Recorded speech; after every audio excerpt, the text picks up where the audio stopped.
A veteran Cleveland firefighter remembered as the man accused of killing him goes to court. I know his daughters were his entire world, so family. Service was also his world. So he loved serving people.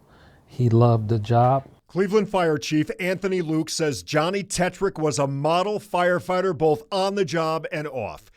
He was the one who had to tell Tetrick's family he was not coming home after he was struck and killed when a car drove through a crash scene on I-90 Saturday night. Johnny will always be here with the people he touched, with the love he put in his daughters. I can see it in their eyes. The suspected hit-and-run driver, Leander Bissell, now charged with aggravated vehicular homicide and failure to stop after an accident. He's behind bars on $500,000 bail. For those who make the roadway their workplace, the tragic death of that Cleveland firefighter is a solemn reminder of the law designed to protect them.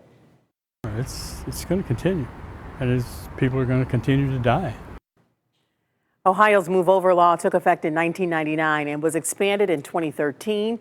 And year after year, thousands of drivers continue to ignore it. Now some are saying enough is enough. News 5's Jordan Vandenberg has our in-depth coverage tonight. It can happen in an instant. And for every crash, there are countless close calls.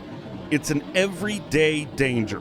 No matter if their lights are red and blue, Move Over law is in place to keep everyone safe, or a shade of amber. When we're on the side of the road trying to work, it's the only protection that we have. That's it.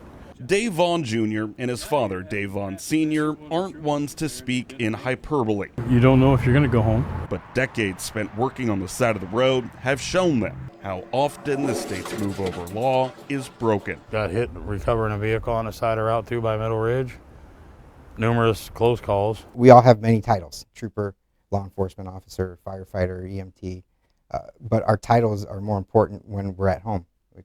Father, mother, son, daughter. Ohio's Move Over law requires drivers to move over one lane whenever they see any vehicle with emergency lights, regardless if they are first responders, construction, or towing crews. And if drivers can't move over, the law requires them to slow down.